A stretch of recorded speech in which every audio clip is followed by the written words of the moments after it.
Ever since I was born, Daddy has been the best father you could ever imagine.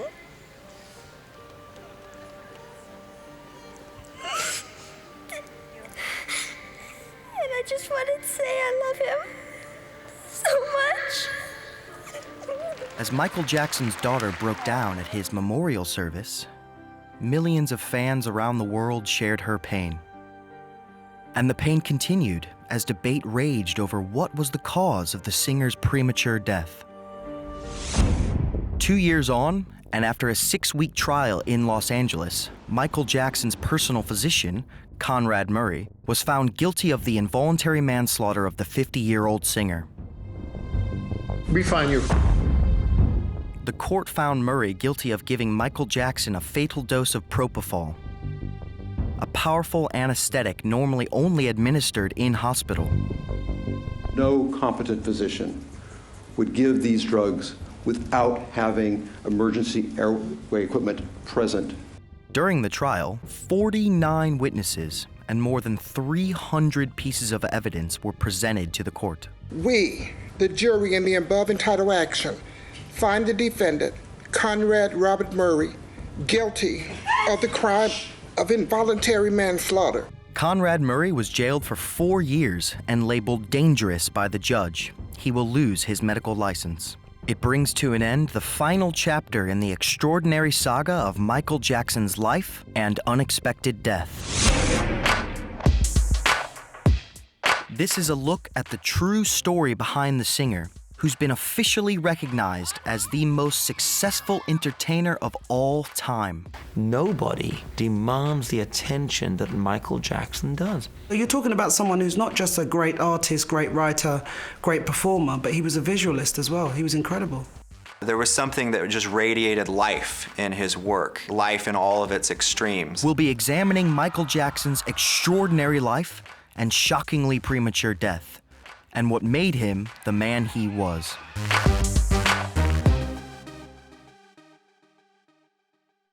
Over the past 40 years, no other celebrity has been as respected or as reviled as Michael Jackson. Probably the most famous pop star of all time, Michael Jackson had exceptional talent. But he lived a controversial life and died a controversial death. During Dr. Conrad Murray's trial, an audio tape of Michael Jackson sounding heavily sedated a month before his death was played in court. It was discovered on Murray's cell phone and was used by the prosecution to prove that Michael had put his life in the hands of his doctor. If you believe my show, I want to say, I've never seen nothing like this in my life. In his closing argument, the prosecution said the doctor caused the star's death on June 25, 2009, through negligence, depriving Jackson's children of their father and the world of a genius. The defense argument that Jackson was a drug addict who caused his own death by giving himself an extra dose of propofol was overthrown. Of course, I think that his death could be prevented if he had a good physician. I just believe he was in the wrong hands. My friends in the medical profession were shocked when they heard that Michael had been using this drug because they told me they never let it be used outside of hospital conditions. To take it in a domestic situation is to invite a tragedy. Dr. Murray violated the most basic aspects of the doctor-patient relationship. It was gross neglect. Someone like Michael Jackson should have had a proper doctor.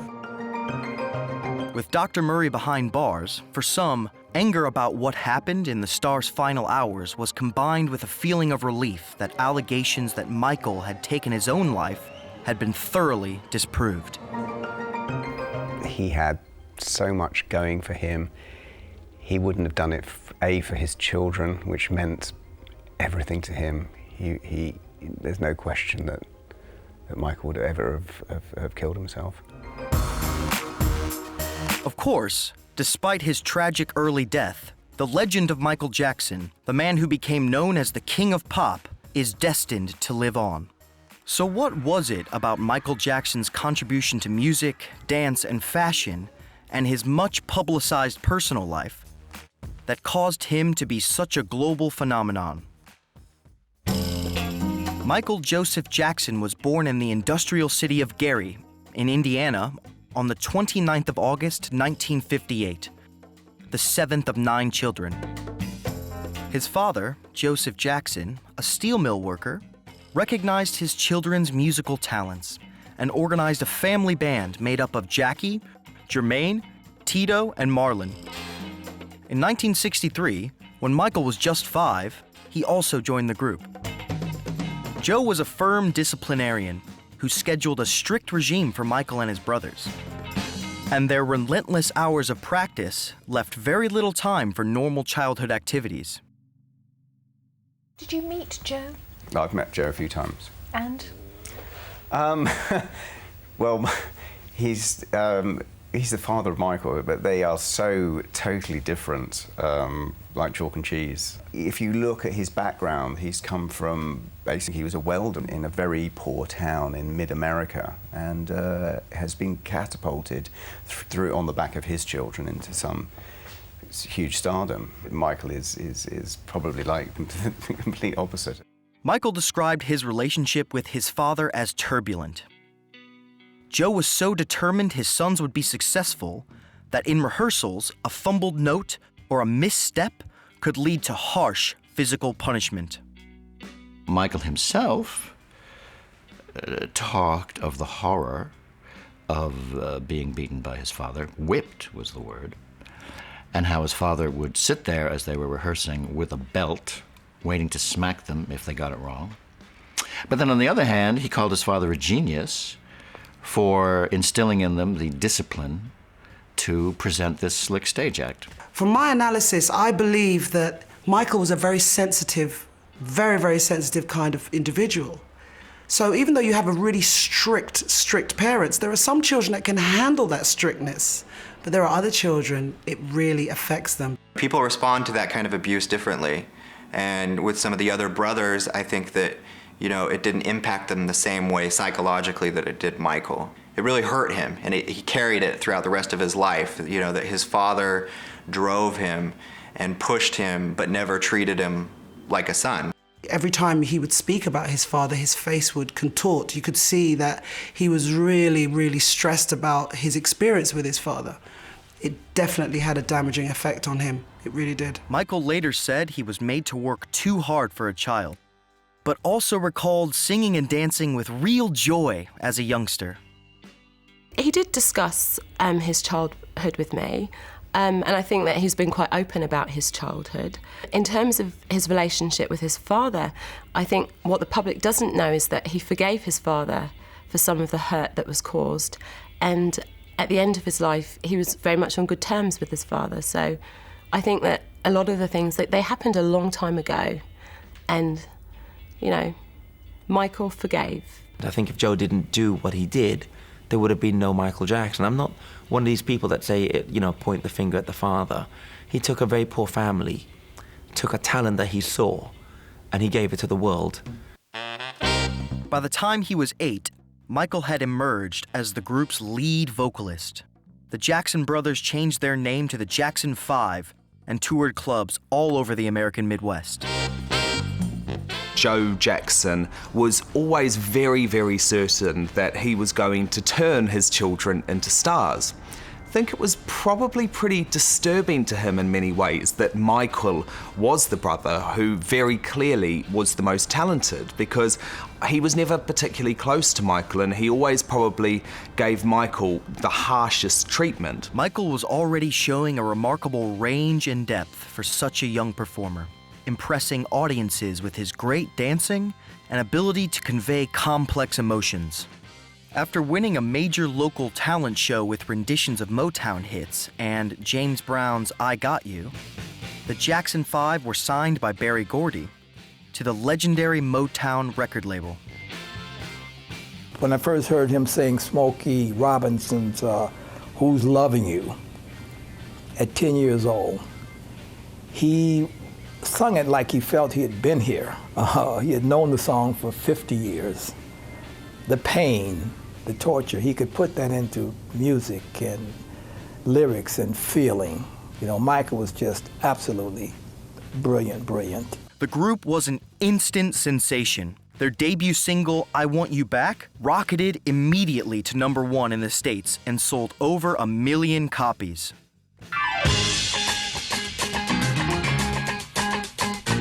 When you put the needle down on I Want You Back, you were floored. First of all, the thrilling piano glissando, and then that wailing melisma from Michael. So charismatic. And then he lands on the first word, when. And he had us. At the first word, we already were owned by this extraordinary young talent. I Want You Back is just the classic pop song. Just bursts right out of the speakers, and there's so much vibrancy to the record. It was a little bit of soul, but also what was referred to as bubblegum pop. Oh, baby, give me one more chance. When you heard that song, you completely started singing along. You couldn't, it was infectious. It wasn't just about it being catchy, but it was also, the vocal delivery was fantastic by this little man with his brothers behind him. It was just like, wow, how did they do that?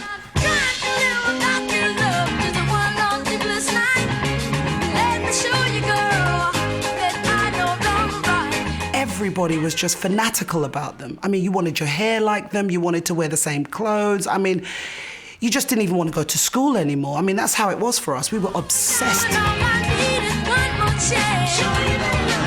He transcended color, all barriers. Everybody just loved them.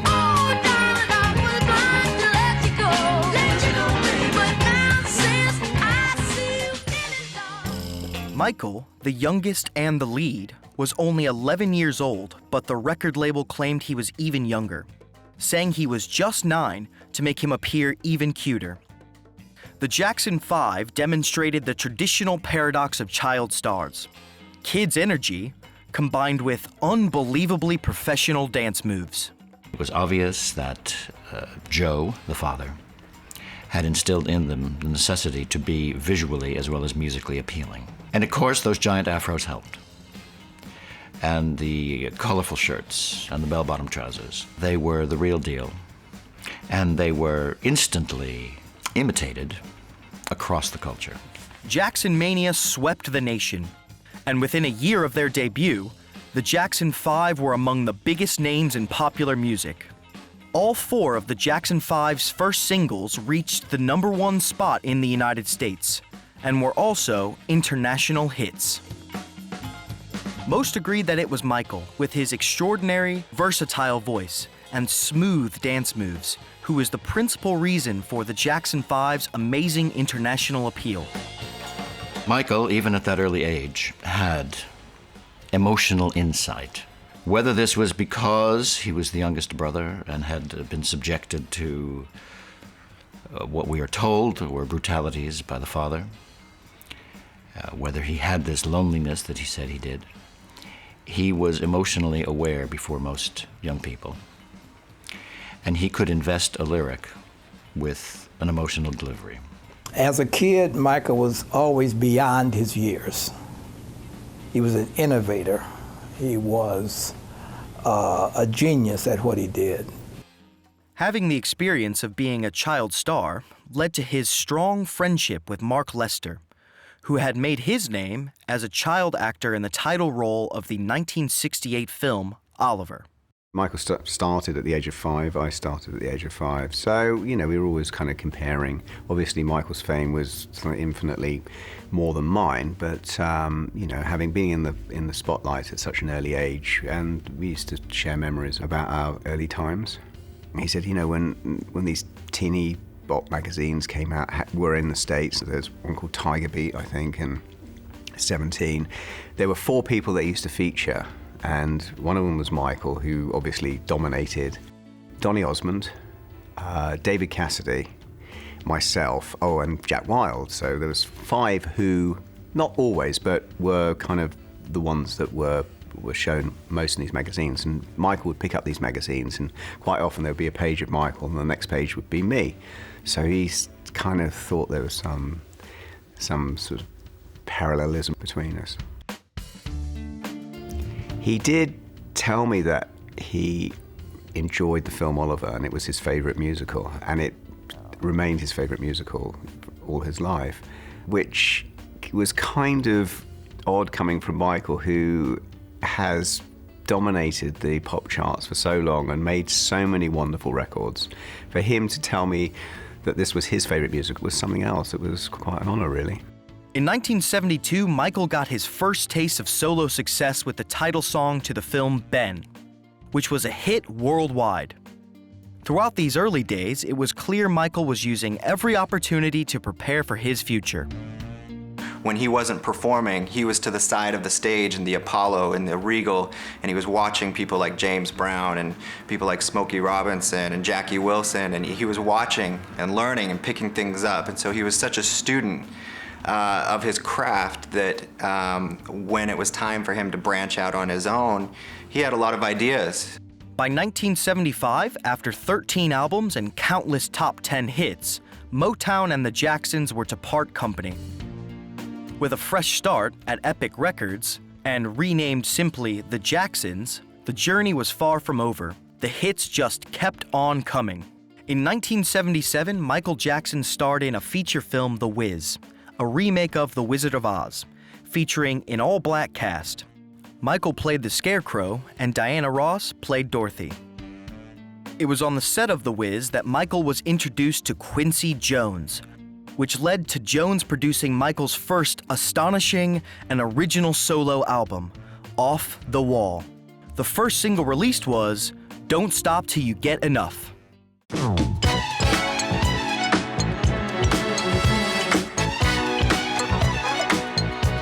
Don't Stop Till You Get Enough went straight to #1. There's just so much energy in it. Rhythmically, it's so complex, and it's just amazing the kind of craftsmanship.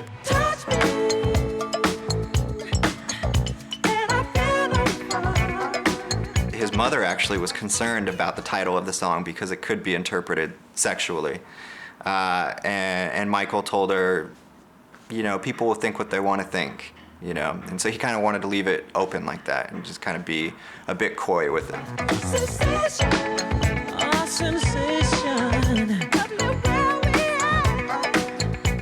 Don't Stop Till You Get Enough was a really significant turning point for Michael Jackson because it proved that he was the solo Jackson now. When that song came out and he was just on his own, and that video, you can never forget that video. Because there's nothing else in the video except for him in a suit, dancing.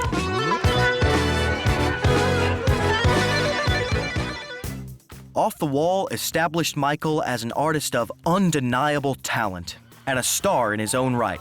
It went platinum, selling over 7 million copies.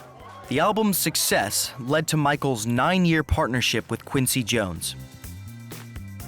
Their next collaboration was the album Thriller in 1982. The first single released, The Girl Is Mine, did not suggest great things. It was a nice pop song.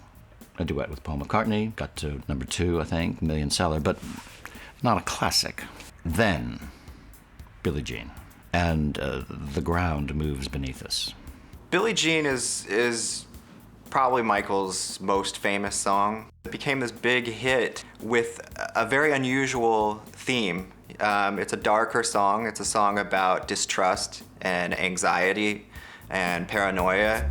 She was more like a beauty queen from a movie scene. I said, don't mind, but what do you mean I am the one? Michael was beginning to write songs that maybe got people to dance still, but also that were exploring some of the things that he was experiencing. The Billie Jean story, from my memory, was to do with all the fans that used to come to see them, especially in the Jackson 5 time. And I think Michael was really shocked at the way people were so sycophantic about them. People always told me, be careful what you do. Don't go around breaking young girls' hearts. He had amazing, amazing creative mind that he would take this fanaticism that was aimed at him and turn it into this kind of story in a song.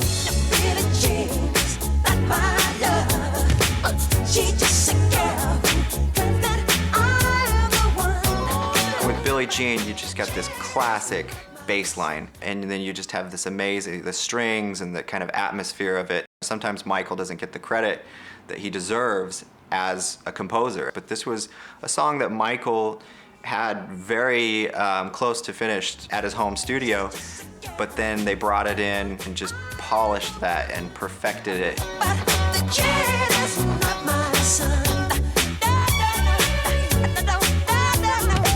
The Billie Jean video was impressive because you could see it was an actual film set, and every time he would walk on the steps, the lights would come on. He's practiced these dance steps till he knows them in his sleep. He mastered everything. The timing was impeccable. It was incredible how he was able to take a set and turn it into something that you couldn't get your eyes off. From the time he was walking down the street past the buildings, you were captivated. I mean, it's quite a simple idea when you think about it, but he executed it in a way that had you mesmerized.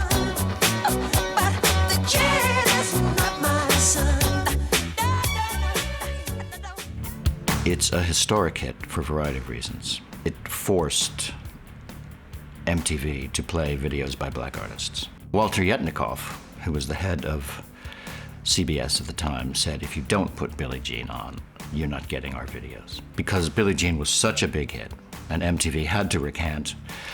And ever since then, of course, there have been black artists on MTV. Beat It, the third single from Thriller, with its Van Halen guitar solo, managed to broaden Michael Jackson's appeal, bringing in rock fans. The title track Thriller was released as the fourth single. Written by Rod Temperton, the writing talent behind several of Michael Jackson's songs, it was in a class of its own. It's an A-team. You've got Rod Temperton, who's an amazing writer. You've got Quincy Jones, the most incredible producer of all time. But then you've got this incredible artist, Michael Jackson. Three incredible musicians who are just at the top of what they do. This is what created Thriller. You knew from the very first introduction, da-da, the minute you hear that, you're hooked.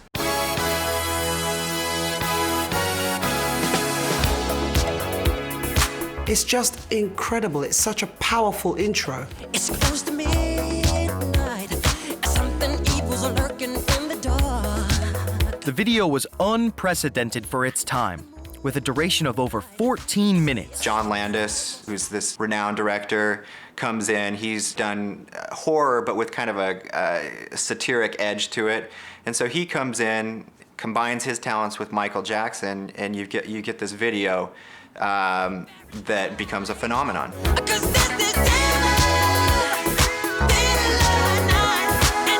Prosthetics created by visual effects artist Rick Baker and dazzling choreography made for an impressive video. It was so popular that a documentary, The Making of Michael Jackson's Thriller, became the world's largest selling home video. Everybody was obsessed. You're walking down the street, everyone was dressing like Michael Jackson, everyone had the same clothes on. I mean, we're talking, everyone was Thriller. Everyone became Michael Jackson. That's how big a phenomenon it was. You hit the door slam, realize there's nowhere left to run. One memorable part of the single is the distinctive spooky voice of horror movie actor Vincent Price. They had begun recording, and Quincy Jones said, you know, what if we brought in Vincent Price? And Michael didn't know who he was at the time, but once Quincy kind of familiarized him, Michael was all on board, and they brought in Vincent Price, and I think it took 1 or 2 takes. For no mere mortal can resist the evil of the Thriller. The album Thriller became a huge hit, reaching #1 in the United States and the United Kingdom at the same time. It remained in the top 10 in the US Billboard chart for an entire year. An incredible 7 of the 9 songs were top 10 singles. Michael's ability to fuse different musical influences was unique. He was drawing from such a rich, diverse background. So he was fusing things that normally wouldn't be fused. It's one thing for Michael to be mimicking James Brown. It's another thing for Michael Jackson to be fusing James Brown with, Fred Astaire or Charlie Chaplin.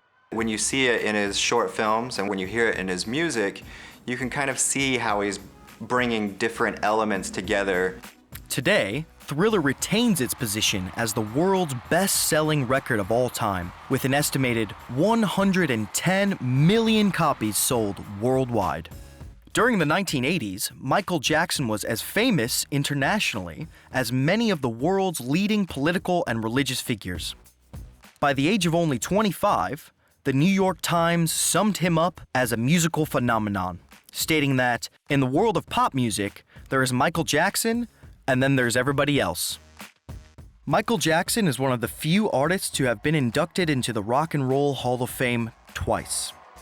His awards include 8 Guinness World Records, including one for Thriller as the world's best-selling album, 13 Grammy Awards, and 13 #1 singles in his solo career. Michael was honored with a star on Hollywood Boulevard and received a further accolade when he was presented with a Greatest Artist of the Decade award by President Bush at the White House. Those who performed or recorded with Michael often spoke of how impressive he was to work with. Michael was looking for 3 males and a female, and so 4 of us went in together, and the 4 of us had worked together in studio situations before. We had auditioned for him, and we were videotaped, and he liked us. He's completely tuned into what he's doing, as well as being tuned into what you're doing behind him. And that's nice for a singer because he can appreciate what we do because it's what he does. And he has an ear for that, and if you do something that he likes, then he comments on it. And you don't always get that with really big people. He could be just tuned into what he's doing and then split, but he's not. He knows exactly what's going on. And he appreciates what's making his show exactly what he saw in the very beginning. It was at the 25th anniversary of Motown in 1982 that Michael, singing Billie Jean, unveiled his now famous moonwalk. He was reinterpreting the song in new ways and allowing people to experience it both sonically and visually. It received worldwide media coverage. By this time, MTV, which had in the past been reluctant to give airtime to black artists, was scoring its top ratings with Michael's videos. A bizarre firework accident in 1984, when Michael was performing Billie Jean with his 4 brothers for a Pepsi Cola commercial, resulted in Michael suffering second-degree burns to his head. Plastic surgery was required to restore his appearance. Brian Oxman, the Jackson family lawyer, claims the medication prescribed to Michael Jackson during this time led to his long-term addiction to painkillers. When he burnt his hair at the Pepsi commercial, he started using painkillers then. He then fell from a stage and broke his leg. He also cracked a vertebrae in his back, and those things have caused him terrible pain. In 1987, the album Bad was released. Bad is the last of the trilogy produced by Quincy Jones. By the time Bad comes around, Michael's self-image has changed. With Off the Wall, he wanted to make an important hit album. After Off the Wall, he felt the work under-recognized and was hungry for mass acceptance across the pop world. He achieved that with Thriller. So now he's beginning to worry about his personal image. And so he poses on the sleeve of Bad, looking like a tough guy. In that respect, Bad was the beginning of the personality cult of Michael Jackson. The title track, Bad, was actually intended as a duet with Prince. Michael had already written the song, and Prince really liked it. And Prince said that it'd be a #1 hit, but he felt like it was set up for Michael to win. Because they were going to do this big music video where they're kind of having a dance off and all this kind of drama to it. So Prince backed out, and Michael ended up doing it as a solo, and it was a #1 hit. Michael's new edgier look took some admirers by surprise. It was a huge change for everyone. We couldn't believe his image had changed that much. Gone were the suits, and his hair had like jerry curl, you know, like a wet look. And he had on this leather jacket, you know, with, you know, very rock star. And we'd never seen Michael look hard like that, you know? It was like he'd looked like he was this rock man.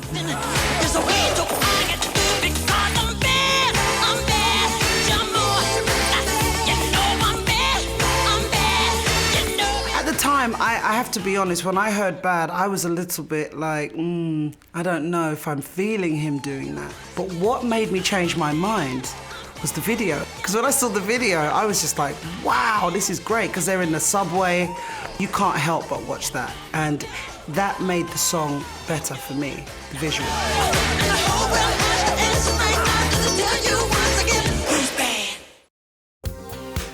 By now, Michael Jackson was at the peak of his fame, with the Bad tour attracting huge media attention the world over.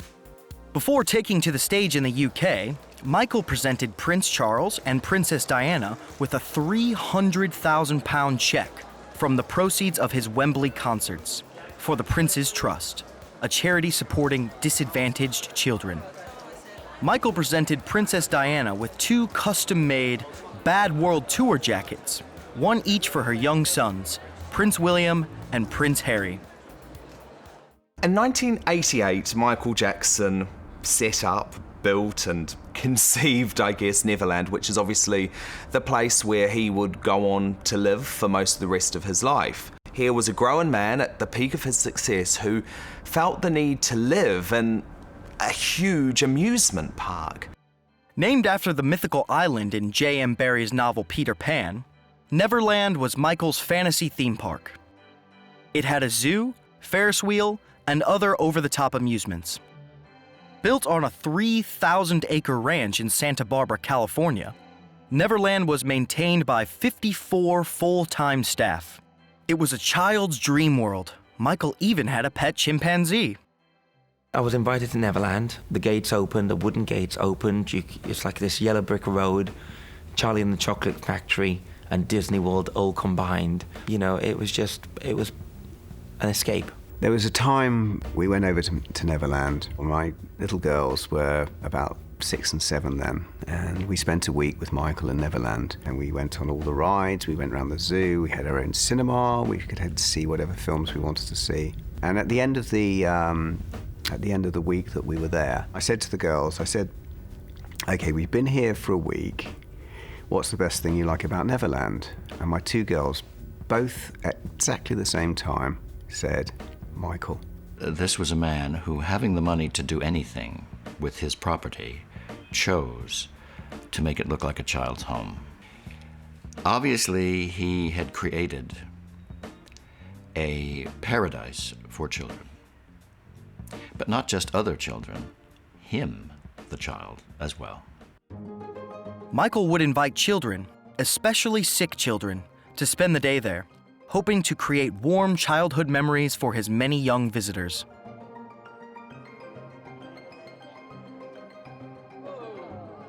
The thing that struck me about Neverland, it was packed with underprivileged children from around the world. And there was coach loads, and it cost so much millions to run.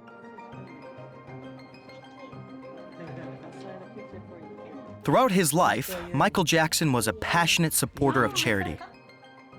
In 1992, he set up his own charity foundation that he called Heal the World, the name of a track from Dangerous, the album he had just released. Are we blind to the fact that our children are raging against the indifference, crying out against the abandonment, of thundering against the neglect? Heal the Kids is about doing something about making a difference and trying to help adults and parents realize that it is our power to change the world that our children live in. He did so much for charity. I mean, this was a tireless giver. He was a total, absolute giver. What they would try to do in the media they would try to say that, you know, his charity ran out of money, and you'd hear stories like that. It's not being run properly. They haven't really gone into how much he has done regarding terminally ill children, cancer-stricken kids. I mean, this is someone who's done so much. You don't see that side of him very often. They don't say much about it in the media, and I think that's sad. Michael gave so much. I think he's the most generous entertainer that's ever lived. I think that's in the Guinness Book of Records. He's second to Bill Gates as a person for all that he's given. Michael, it's now my great pleasure to present you with a check for $1 million. This represents the money Pepsi-Cola pledges to raise in Europe this summer, with our best wishes for Heal the World.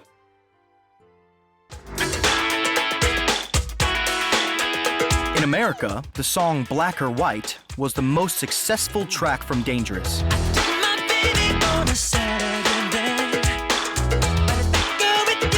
What people often forget with the Black or White video is that it was Michael's most controversial video, and it was censored.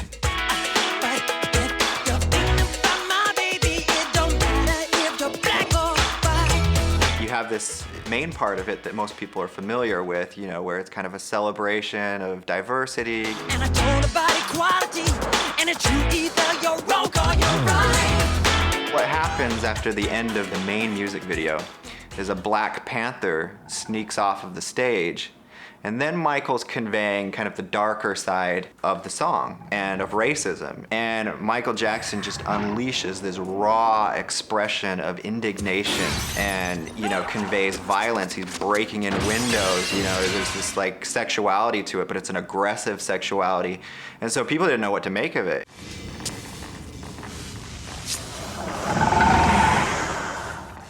When we first saw Dangerous and saw Michael's image completely change again, and he had become even whiter, I think everyone was very, very concerned. And everyone was starting to think he didn't like being black anymore. Then he comes out with the song from Dangerous called Black or White, and we suddenly went, oh, for goodness sake, you've gone whiter, and then you've put out a song called Black or White. What's going on here? Many people thought that Michael Jackson over a period of time had been bleaching his skin. So this was a real statement for him because he was essentially responding to those criticisms through song and saying, why does it matter if I'm black or white? It's only later on, obviously, way down the road, like what, 15 years later, you find out that he had vitiligo, which is a serious skin condition where you completely lose pigment. He definitely had vitiligo, which, you know, the interesting thing about that is that a lot of people didn't believe him, and, you know, it took really until he died and the autopsy report actually indicated that he had vitiligo. Stars were all about mystery then. It's not like now, where you know everything about an artist. The artist was supposed to be an enigma, and I don't feel that they thought it was the right thing to tell the public what was really going on with Michael. Imagine being somebody that grows up in front of the world and you have this pretty unusual skin condition and people are saying things like, you are ashamed of your race, you know, and you don't want to be black, you're trying to be white. Michael's appearance had altered so much, it was clear the changes weren't all to do with his skin condition. If you're going to understand why Michael Jackson would have plastic surgery, you've got to understand that he was a human being. And he was subject to the insecurities that we all have. And when, at an early age, he was frequently criticized by his father, it hurt him. And having been told numerous times his nose was too big, when he could afford to not have it so big, he made it smaller. All of those experiences when he was young contributed to this kind of desire to change his physical appearance. And he was also an artist, and he kind of began to treat his face as a work of art. You know, he had this kind of various ideals of perfection that he was trying to achieve physically. Michael Jackson's dramatic change in appearance prompted all sorts of media speculation. There were rumors that he and his sister LaToya were the same person, and that he was trying to make himself look like Diana Ross. It's been said that Michael Jackson underwent plastic surgery to make himself look more like you. I don't think so. Is that true? No, I don't think he has. No one's ever told me. He's never told me that. I don't think so. But is it unnerving for you to have a young man that's undergone plastic surgery to make himself look like you? Well, I don't think he's trying to look like me. I really don't. I think he wants to look like what he perceives as makes him feel happy about himself, you know? I don't think he's trying to look like me. I do think he's quite beautiful, though, by the way. So many people really don't know him, and they don't give him a chance, and they're so ready to criticize. And I think what happens is when you see genius, and when you see a talent that is just unstoppable and untouchable, the first reaction people have is to criticize it, because it scares them, it threatens them, and it sort of, in order to augment their own self-worth, they feel that they have to belittle him. Just back up, you get all you want. In the summer of 1993, Michael Jackson's life was turned upside down when he was accused of sexually abusing a 13-year-old boy. The accusations of child abuse at his Neverland Ranch were immediately denied. The case was settled out of court for a reputed $20 million, and no formal charges were brought. Now, if this really went on, do you think a father would accept money, that would make it okay, that would make everything all right? It doesn't make any sense. I know that if that were my son, I'm sorry. I don't care if you gave me $1 billion. I want to see you either behind bars or dead for doing that to my son or my daughter. It's crazy. The guy was after money is what he wanted. It was just after this, in May 1994, that he married Lisa Marie Presley, whose father was one of the few men who could rival Michael's worldwide fame. The marriage to Lisa Marie Presley was completely fascinating. I mean, it dominated the tabloid agenda both in the UK and in the US. Here was the biggest music star of the last decade, undisputedly, marrying the daughter of the biggest music star of all time, Elvis Presley. At the time he was in the midst of these allegations, all of a sudden people were very, very concerned about the way that he looked. He was incredibly gaunt, incredibly white, looked surgically enhanced and not in a good way. So why would this young, beautiful, up-and-coming daughter of a famous celebrity decide to enter into this marriage? Someone who's Michael Jackson, the biggest star in the world, he can't really just walk down the road and go out with anyone, can he? I mean, you've got to think about it.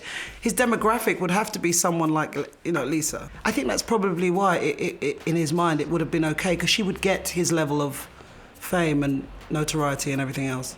I mean, it was completely fascinating, and I think to this day, no one really knows what the situation was between Michael Jackson and Lisa Marie Presley. She hasn't spoken about it much, and it was a very bizarre chapter in both of their lives. Despite media speculation about the credibility of the relationship, Lisa Marie and Michael publicly denounced rumors and declared their love was genuine.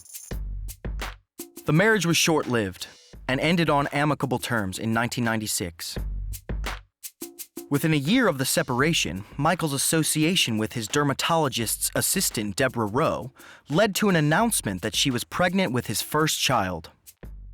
Michael had wanted kids for a long time. In fact, he wanted kids with Lisa Marie Presley, which is one of the reasons why they got a divorce. And with Debbie Rowe, she came to Michael and said that she would give him a child. And that she would essentially be a surrogate mother and provide Michael what he always wanted, which was to have children. Soon after this, the couple were married in Australia. Deborah gave birth to a son, Prince Michael Jackson Jr., followed by a daughter, Paris Michael Catherine. But the relationship was not to last. By autumn 1999, the couple announced their intention to divorce, with full custody of the children going to Michael. In 2002, Michael announced the birth of another son, Prince Michael II, also known as Blanket, and to this day, the mother's name remains a mystery. Another day is gone. I'm still all alone. The single, You Are Not Alone, from Michael's album History, released in 1995, remains commercially one of Michael Jackson's most successful songs. Never said goodbye. The lyrics to You Are Not Alone, from his first album since the child sex abuse allegations, managed to link the incidents of Michael's recent past and media obsession with him with a feeling of isolation.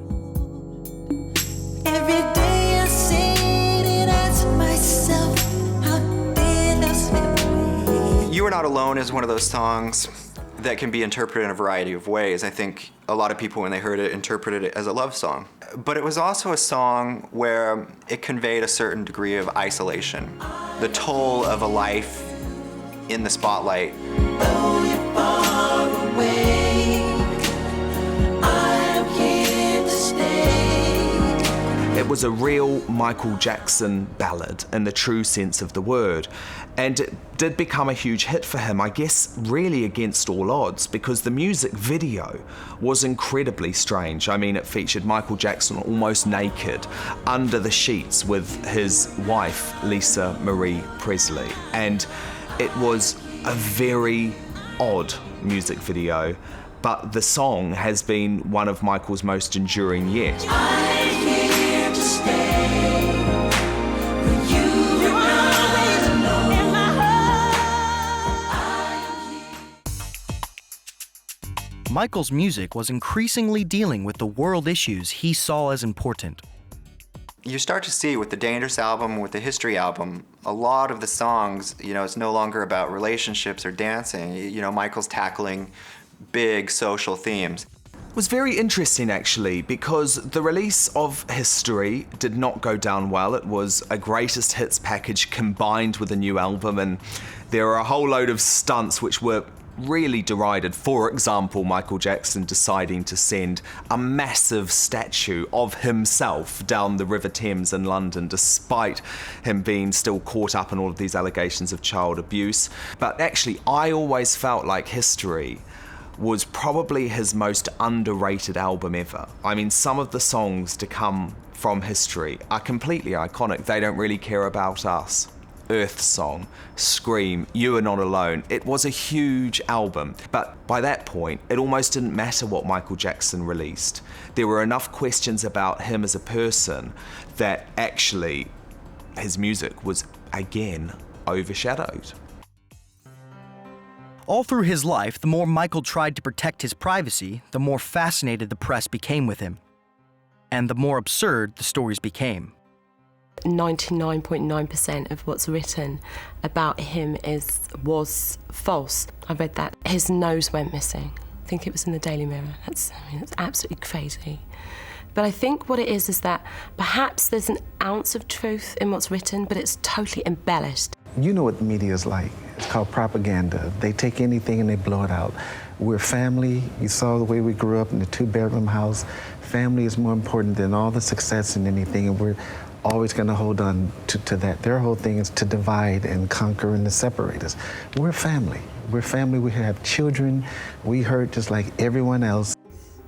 He was very hurt by the misreportings in the press, but I think his defense mechanism was not to read them.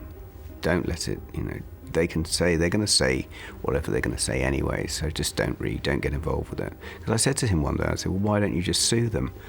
And he said, Mark, if I was to sue everyone that wrote something about me that was untrue, I'd be in court every single day. So it just wasn't worth it for him, so he just decided to let it go. In 2001, Invincible became the last album of new material that Michael Jackson released during his lifetime. Though it received mixed reviews and suffered from the fallout of a dispute with Sony, it still managed to make it to #1 in 11 countries, including the US. But as time went on, Michael's life as a musician was almost eclipsed by the endless gossip surrounding his lifestyle. Curiosity and controversy were his constant companions.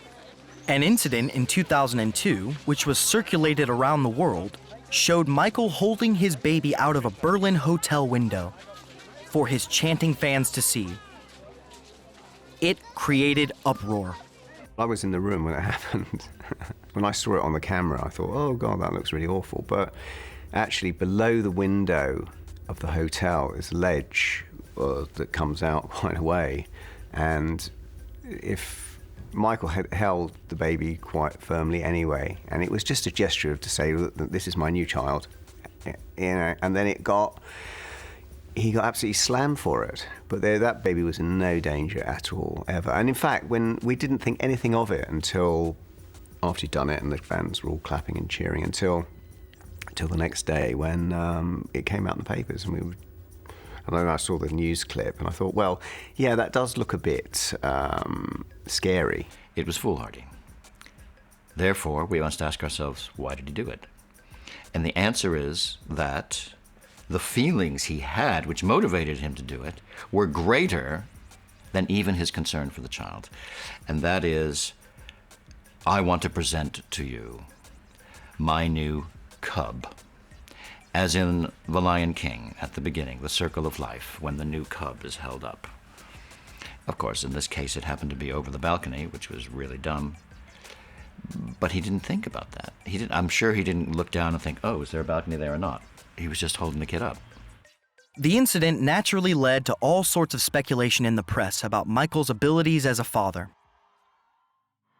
Much worse was to come. In 2003, he was accused of sexually abusing another boy, and this time he was charged and taken to court. As Michael professed his innocence, on the surface he appeared to be handling the situation well. But the lengthy trial took its toll. I would like to thank the fans around the world. Could you speak up, please? I would like to thank the fans around the world for your love and your support from every corner of the earth. My family, who's been very supportive, my brother Randy, who's been incredible. I want to thank the community of Santa Maria. I want you to know that I love the community of Santa Maria very much. It's my community. I love the people. I will always love the people. My children were born in this community. My home is in this community. I will always love this community from the bottom of my heart. That's why I moved here. Thank you very much. When I first met Michael, he had control in his life. And I think the control started slipping away 2003 onwards, when he sank deeper into despair over the false accusations. In the last few weeks, a large amount of ugly, malicious information has been released into the media about me. The information is disgusting and false. It took a lot out of him, that. I mean, he didn't eat very well, sleeping very badly, and that probably took 10 years off him, I should think. Please keep an open mind and let me have my day in court. I deserve a fair trial like every other American citizen. I will be acquitted and vindicated when the truth is told. When the trial began, hordes of Michael supporters held vigil for him outside the courthouse. When Michael arrived at court, he jumped on the top of his car and started dancing. And the pressure was enormous for him. I mean, of course, we knew that he was innocent of all charges, but, you know, a lot of innocent men have been found guilty, and evidence can fall one way or the other. So the stress of 3 months of going to court every single day, he looked thin, he looked anemic almost. I mean, it was just, I think that really was probably the worst thing in his life as far as his health goes and his mental state. The child sex abuse trial was something that Michael Jackson had always wanted to avoid. This was his worst nightmare. He was pretty clear to those around him that he thought a trial of this kind would kill him. And the effect on his health was really significant.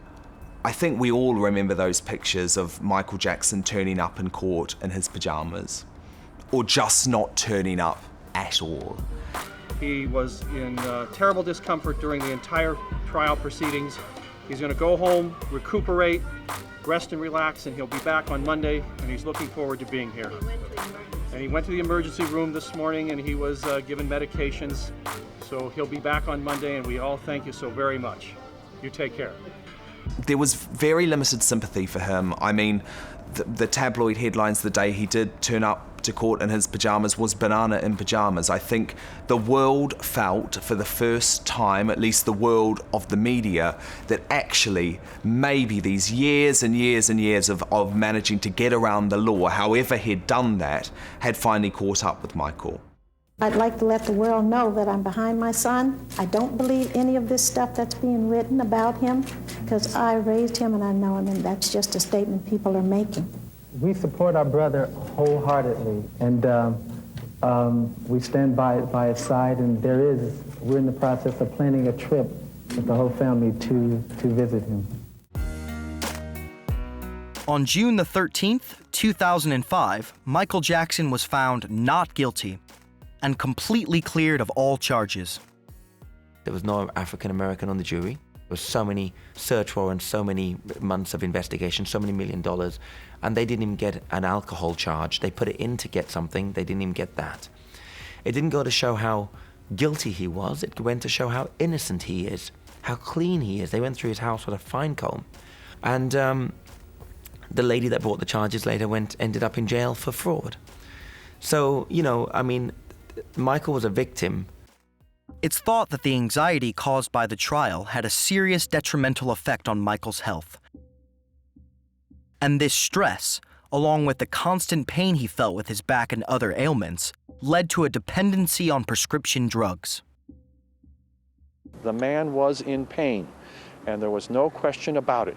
He needed to have certain medications, but the problem becomes the overuse of medications, and that's something which people, I think all people, find very difficult to control. He simply wasn't able to control it. Over the years, Michael's friends claim they did their best to help him overcome his dependency. I warned him many times. I shouted at him on several occasions, and I actually told him verbally, Michael, this will kill you. Michael, you will die. When I went into his bathroom, I saw lots and lots of pill boxes of various different medication. In there was Demerol, there was Paxil, Zoloft. Demerol is a painkiller, and Paxil and Zoloft, they're antidepressants. When I saw these things in the bathroom, I wasn't thinking, he's a drug addict or anything like that. I was thinking, maybe he's sick, and I wanted to know. And I kept on asking him, what's happening? And he was like, no, everything's routine, it's all okay.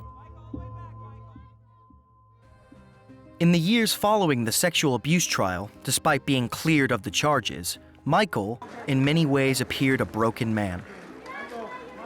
There were then numerous reports that Michael Jackson was having financial problems, and he was no longer enjoying the same level of success with his music. The world wasn't prepared to see beyond Michael's eccentricities and the scandals that had overshadowed his life. Michael Jackson is an incredible artist, and artists aren't always normal. In fact, some of the greatest artists are very eccentric, very unique, very different. And Michael was a great artist. He lived his life in a different way, in an unusual way.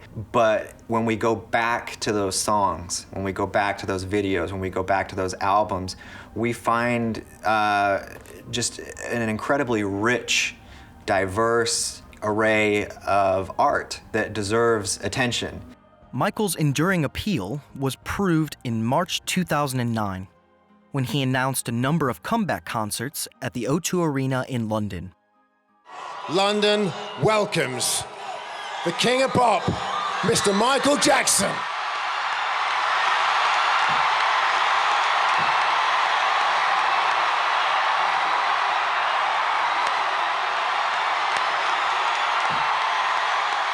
These will be my final show performances in London.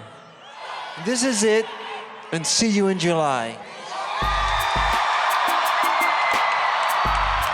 Michael Jackson's announcement of 10 concerts here is certainly a coup for the O2 Arena, and if those concerts go well, the expectation is that he'll add many more dates. But questions still remain about whether the Michael Jackson of today can still cut it live on such a big stage. It's a staggering show. That's what Michael Jackson does, and so therefore you're talking about absolute the top of energy, and he has to be, almost plugged into glucose, because that's the only way he's going to get through it. Well, money was a huge factor for Michael Jackson over his final years. He was broke. He'd lived well beyond his means. So the idea behind these farewell concerts that he was very passionate about was not only that he could go out in the way that he wanted to on stage, but also that he'd make the millions and millions of dollars which he desperately needed. Thousands of fans from all over the world converged on the O2 Arena to buy tickets, proving that the megastar's appeal was as strong as it had ever been. We came from the west of Ireland yesterday, or on Wednesday morning, and we've been queuing since. It was so hard to get the tickets, so I just thought I just took the risk and just come down here and spend the night, and I just don't care. When you're looking forward to something, you don't really suffer. That we had rain, our tent got flooded, but just because we knew that we were going to see Michael, none of that stuff matters, because we're here for Michael, we'll do anything. Let me state this. The man came back, sold out a bigger tour than he's ever done in his heyday. It sold out 50 dates, I think something like 1 million tickets in 4 hours. So he was very loved, and he was very supported. I don't think he has to prove anything to pull it off. I mean, he's the legend he is. I mean, Michael Jackson's going to turn up and do his shows, and everybody will see that, you know, the next chapter. There were conflicting reports on the state of Michael Jackson's health in the lead up to the concerts. The last time I saw Michael was at the conference, at the O2. Do you know, they say he looked high. They say he looked sedated. I would say he looked that he was focused. The last time I saw Michael was in March 2009, and to me he did look underweight. He did. He looked a lot thinner than I'd ever seen him before, and I don't think he looked particularly healthy. He just seemed frail to me. Michael Jackson weighed correct for his height. He had the best dietitian that you can get. The initial announcement was of 10 concerts which were going to be held at the O2 Arena, a massive venue in East London. And after they sold out, they just kept adding dates. I don't think it was reasonable to expect somebody of 50 to do 50 concerts in 6 months. I just think that that's too hard. He just didn't have enough time to prepare for it, you know? And so much was riding on that, and it put an enormous strain on him, enormous strain. And I just don't think it was very fair on him. And I think, in some respects, it was quite irresponsible. Very irresponsible. After Michael announced the concerts, he stayed in London, and my family came up, and we spent the weekend with Michael before he flew back to the States. He was in a really good, positive mood. I mean, he was in such a positive frame of mind. Best I've seen him for a long time. He told me his children had never seen him perform. They'd seen, obviously, video and DVD footage of him on stage, but they'd never actually seen him live. So this was something he not only was doing for his fans, but mainly for his children. I pulled him aside and said, Mikey, why now? Okay, and he said to me, because you know what? My kids are old enough, and I'm still young enough to do what I do. I don't want them to see me, you know, in my prime when I do. But the children never would see him perform. The world would never see the comeback Michael Jackson had promised. Fire Paramedic 33, what is your address of emergency?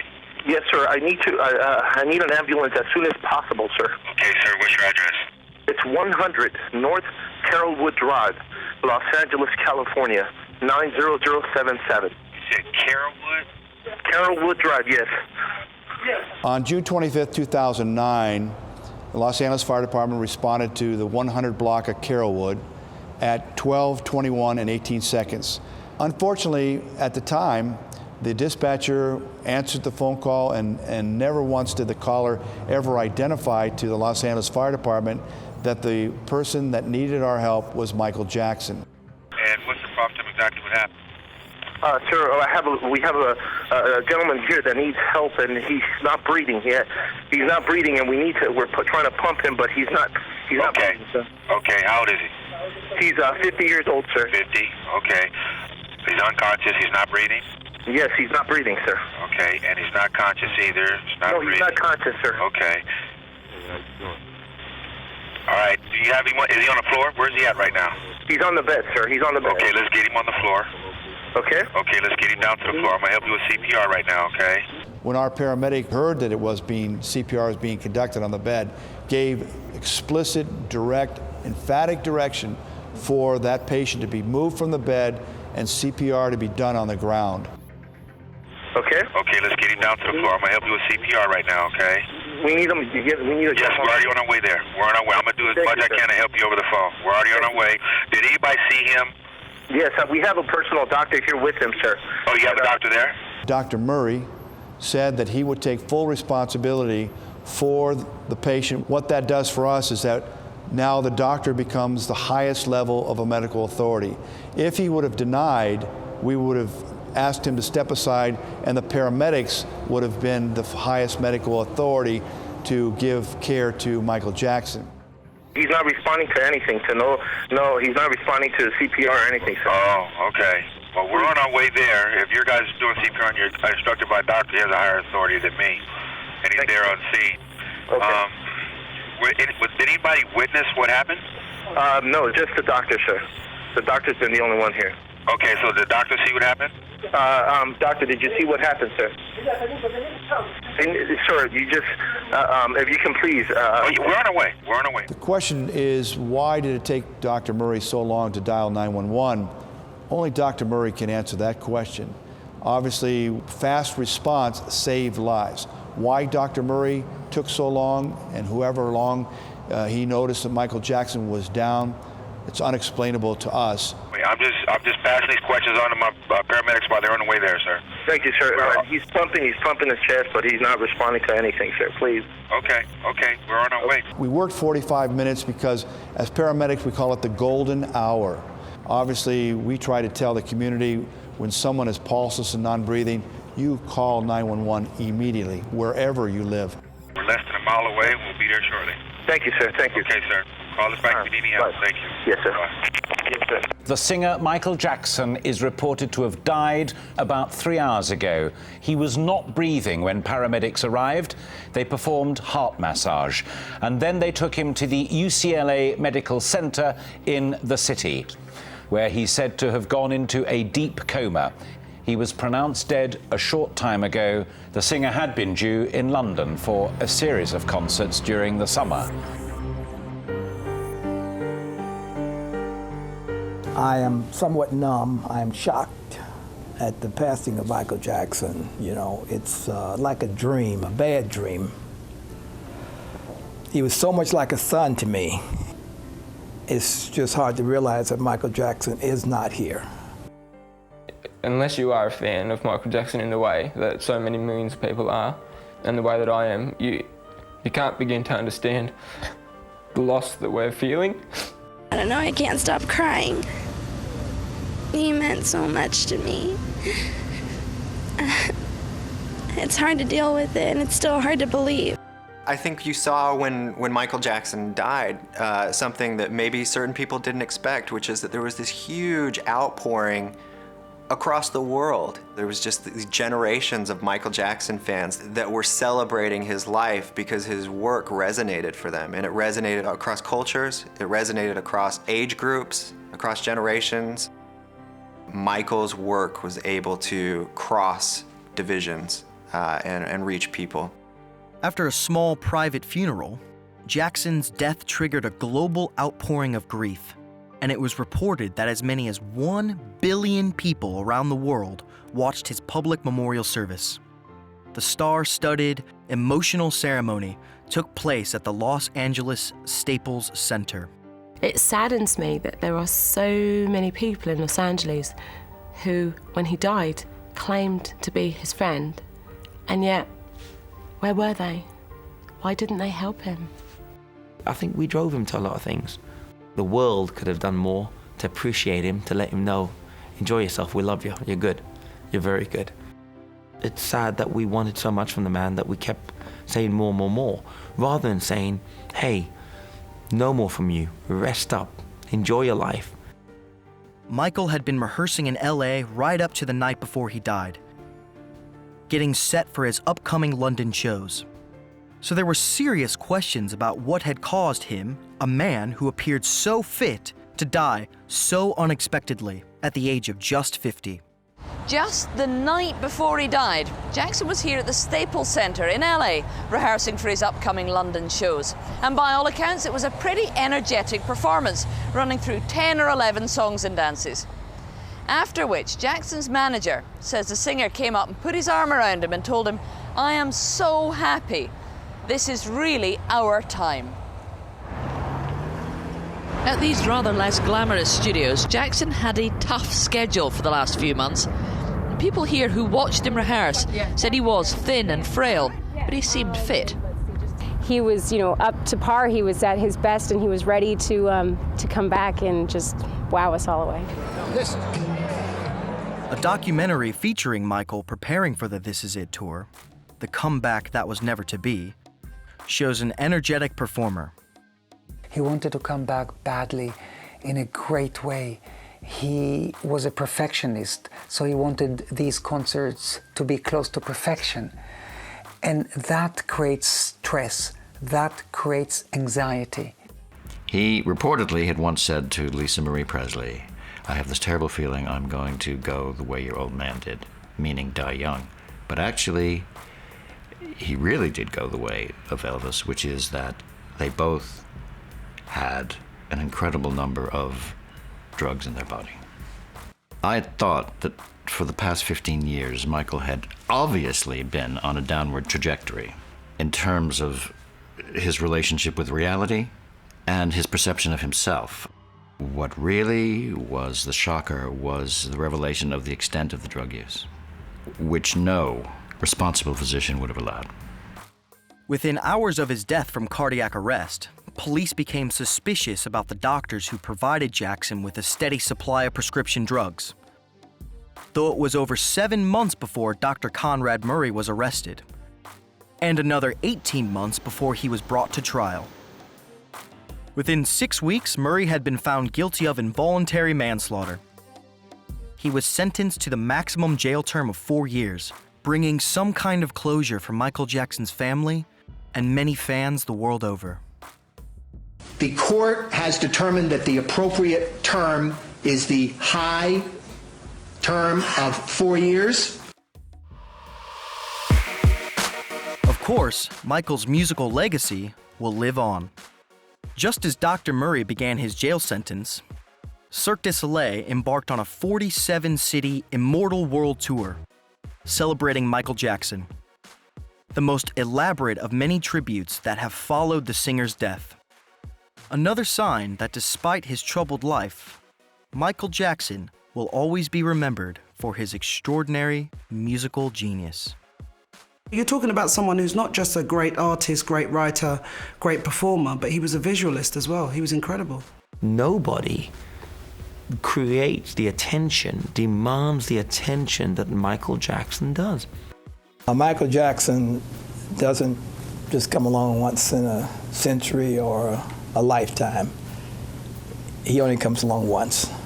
We had the benefit of enjoying him while he was here, and we will enjoy him forever through his music. There was something genuine, there was something exuberant, there was something that just radiated life in his work, life in all of its extremes.